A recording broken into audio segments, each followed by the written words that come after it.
Olá pessoal, tudo bem com vocês? Eu sou Carol Negrin, professora de Biologia aqui de Estratégia Vestibulares e bora de correção da prova da Unesp, essa segunda fase aí que contou com 5 questões de Biologia, 5 questões bem variadas, então bora lá. Essas discussões elas foram feitas junto com a professora Bruna Classe, então eu estou aqui para a gente corrigir e qualquer dúvida vocês me perguntem, ok? Bora lá então. A primeira questão, pessoal, foi a de número 41. A figura mostra uma sequência que representa as fases de transformação do milho em pipoca quando aquecido. A gente tem uma figura aqui mostrando, né, como ele era, o grão de milho era e como ele ficou. O fenômeno de transformação do milho em pipoca ocorre pelo aquecimento e vaporização da água em seu interior. A pressão exercida pelo vapor rompe a superfície rígida e selada do milho. O calor provoca a expansão de parte do seu conteúdo interno e origina a parte branca da pipoca, leve, porosa e crocante. Para que o milho se transforme em pipoca, é necessário que a pressão de vapor d'água rompa a superfície rígida da casca, do fruto ou da semente. Pessoal, milho, o grão de milho é um fruto, não é uma semente, tá? É um fruto seco do tipo cariópse. O seu pericarpo está juntinho ali do tegumento ali da semente. Então, é um fruto. A gente elimina as alternativas D e E. Olha aqui, do fruto para a expansão de sua polpa, não é seco, como eu disse, não tem a polpa, né? Do fruto para a expansão do embrião da semente ou do fruto para a expansão do endosperma da semente? Gente, aquela parte branca é uma parte nutritiva, né? É referente ao endosperma da semente desse fruto. Então, a nossa alternativa correta é a letra C, tá bem? Fechamos a primeira questão. Próxima questão de número 42. O succinato é um metabólito que participa do ciclo de Krebs. Quando a demanda energética aumenta muito nas fibras musculares e as mitocôndrias não dão conta de atendê-la, o sistema anaeróbio é ativado, o que reduz o pH e modifica a estrutura química do succinato. Essas alterações lhe permitem passar pela membrana, escapar para o meio extracelular e enviar sinais para a vizinhança, induzindo um processo de remodelamento do tecido muscular.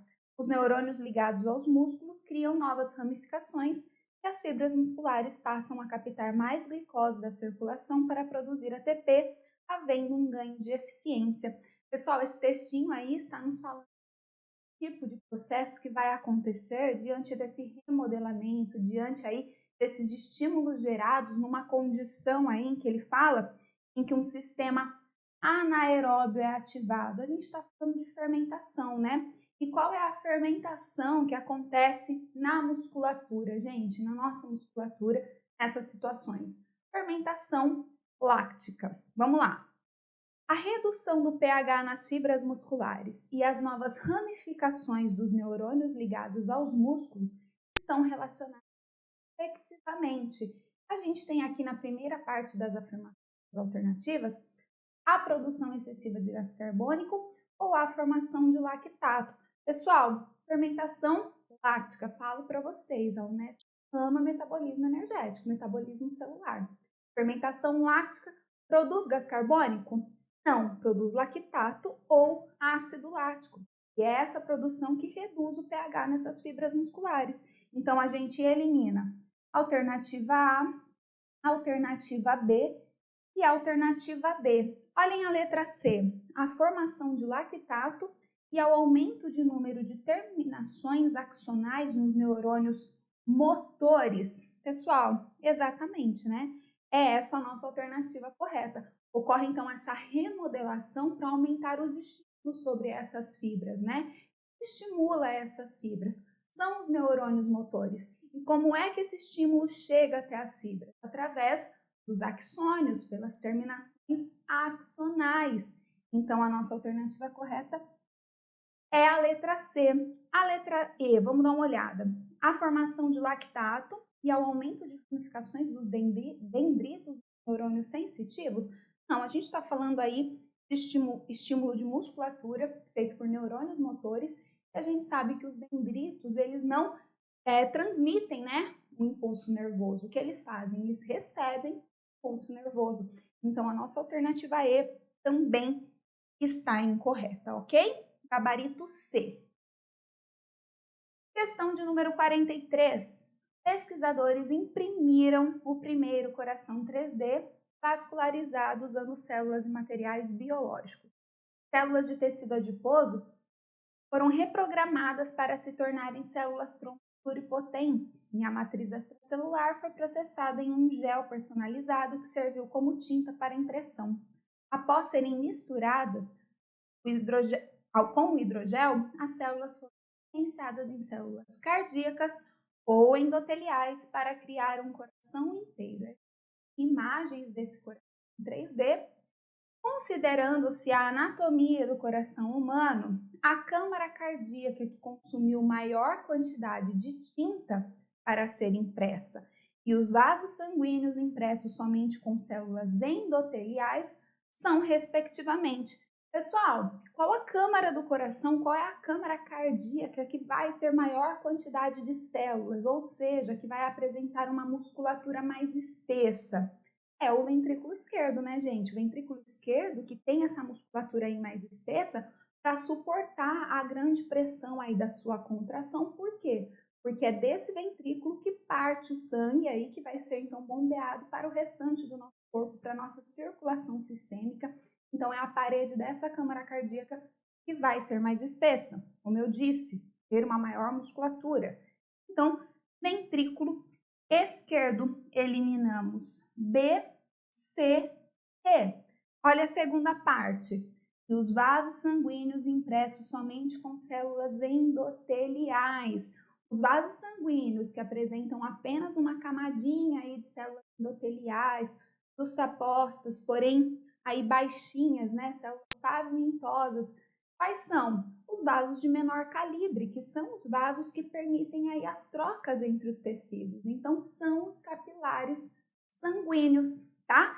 Olhem aqui, ventrículo esquerdo e arteríolas ou ventrículo esquerdo e capilares? Gente, ventrículo esquerdo e os capilares. As arteríolas já são vasos de maior calibre e além do revestimento aí do vaso, a gente também tem camada de células musculares nas arteríolas. Então, não é essa a nossa alternativa correta. Eliminamos a letra A também, gabarito, letra D. Questão de número 44, ó, o Nesp ama também de doenças. Aqui uma questão de verminoses, né, com um gráfico legal para a gente analisar. Em um bairro desprovido de saneamento básico, existem residências próximas a um grande lago e muitos moradores são portadores do parasita Schistosoma mansoni. O gráfico resulta de um estudo realizado no bairro que relacionou a precipitação atmosférica ocorrida ao longo de 4 períodos consecutivos com a quantidade das formas de Schistosoma mansoni na água e nos invertebrados do lago. A gente tem esse gráfico aqui, mostrando em que a linha vermelha está nos mostrando o quê? A linha vermelha nos mostra a precipitação atmosférica, né? Nós temos aí 2 barras mostrando a quantidade das formas do parasita. Gente, nós sabemos, né, o Schistosoma mansoni, que causa a esquistossomose, é um parasita aí que tem um ciclo de vida em que parte do ciclo ocorre num hospedeiro definitivo, que é o ser humano, e parte do ciclo de vida acontece no hospedeiro intermediário, que é o caramujo. Por isso que está mostrando aqui o invertebrado, né, o ciclo de vida que acontece desse parasita no invertebrado, ok? E aí a gente precisaria conhecer quais são as formas desse parasita, né? Existe a forma adulta aí do verme, existe também a forma de miracídio, que é a forma que infecta o caramujo, e a forma de cercária, que é a forma que é produzida no caramujo a partir do miracídio e é liberada para que ocorra a infecção do homem. Sabem de todo esse ciclo? Ok, sabendo a gente consegue responder. Vamos lá. A forma do Schistosoma mansoni predominante na água, do lago e no período de maior precipitação atmosférica e o período em que houve maior produção de formas que contaminam os humanos são, respectivamente. Vamos olhar para o gráfico, então, conforme ele está nos pedindo, e fazer essa análise? Primeiramente, então, a forma do esquistossoma mansoni predominante na água do lago no período de maior precipitação atmosférica. Período de maior precipitação atmosférica, olha aqui, né? Período 2. Qual seria a forma que a gente encontraria aí nessa água do lago, né? A gente vê que tem maior quantidade na água do lago do que no invertebrado. Pessoal, é a forma da larva miracídio. A larva miracídio é uma larva ciliada que eclode do ovo, né? Ela é livre e natante e ela precisa infectar o caramujo. É necessário água para isso. Então, miracídio é a primeira parte da nossa resposta. Então, eliminamos B, C e D. Segunda parte da questão. O período em que houve maior produção das formas que contaminam os seres humanos. Qual é a forma que contamina os seres humanos? Cercária, né? Onde que essa forma ela é produzida? O caramujo. Olhem aqui para o gráfico. Qual é o período, então, em que a gente vai ter a maior produção de cercárias? É esse período aqui, ó. É o período 3, pessoal, e a gente consegue entender. No período anterior, que é o período 2, o que tem? Grande quantidade de miracídios e aí possibilitando aí maior infecção de caramujos. No período seguinte, o que a gente tem? Maior quantidade do esquistossoma mansoni no invertebrado, né?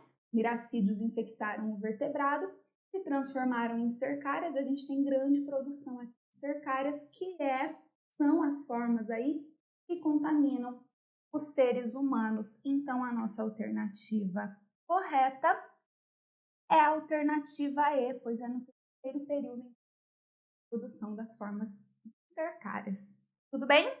Questão 44, belezinha? Próxima questão, gente. Essa próxima questão, muitos de vocês me falaram, olha, prof, estava muito específica, gente, vocês vão ver, tá tranquilinha. Tinha que saber, sim, equilíbrio de Hardenberg, tinha que saber das suas fórmulas, mas o que a gente tem aqui apresentado, está apresentado uma questão aí, não é difícil, não envolve aí grandes coisas elaboradas aí sobre o equilíbrio de Hardenberg. Vocês vão entender, vamos lá. Em raças de gado, existem 3 genótipos possíveis para a beta-caseína. O genótipo A1A1 determina que o animal produz apenas beta-caseína A1. Vacas com genótipo A2A2 produzem somente a beta-caseína A2 e vacas com genótipo A1A2 produzem os 2 tipos de beta-caseína.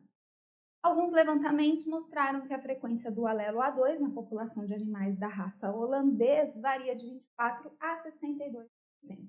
A gente tem aí mostrando como 2 alelos interagem para a determinação de um fenótipo, né? A gente está fazendo um exemplo de codominância, mas agora sim é que a gente vai para a pergunta da questão. Considere que em um rebanho da raça holandês, esses alelos estejam distribuídos em conformidade com o equilíbrio de Hardenberg. Então, está respeitando aí o equilíbrio de Hardenberg. Admitindo que a frequência, olha aí, vou até grifar, que a frequência do alelo A2 nesse rebanho seja igual a 30%. A frequência de animais heteróticos será igual a. Pessoal, vocês têm que entender que o enunciado nos deu uma frequência de um alelo, só que ele está nos pedindo a frequência de um genótipo, tá? Como é que a gente vai fazer isso? Então, vamos lá pegar aqui a minha caneta e a gente vai fazendo aí, destrinchando essa questão. Frequência do alelo A2, o alelo A2 é igual a 30%, ou 0,30. Qual vai ser a frequência do outro alelo? A gente tem alelos A1 e A2. A frequência do outro alelo, pessoal, vai ser igual a 70% ou 0,7. Por quê, gente? Porque na frequência alélica a gente tem que P mais Q é igual a 1, tá bem? E se P mais Q é igual a 1, se a gente sabe que Q ou A2 é 0,3, então A1 vai ser 1 menos 0,3, que é igual a 0,7, beleza? Qual a fórmula do equilíbrio aqui de Hardenberg para a gente saber as frequências genotípicas? A gente tem essa fórmula aqui, ó. P ao quadrado mais 2PQ mais Q ao quadrado, que é igual a 1, né? P ao quadrado corresponde ao genótipo homozigoto, a um dos genótipos homozigotos, que é o quadrado ao outro dos genótipos homozigotos. 2PQ corresponde à frequência aí do genótipo heterozigoto. Então, a gente vai ter que a frequência de A1 a 2 vai ser igual a 2PQ, tá? Que é igual a 2 vezes 0,7, 0,3. Isso é igual a quanto, pessoal? A 0,42, que é o nosso gabarito. Gabarito, portanto, letra C. E aí, gente, como é que vocês saíram nessa prova? Contem para mim, contem como é que vocês acharam aí do gabarito da resolução. Se vocês tiverem dúvidas, entrem em contato aí para eu ajudar. Eu tô aqui, ó, de dedinhos cruzados para vocês.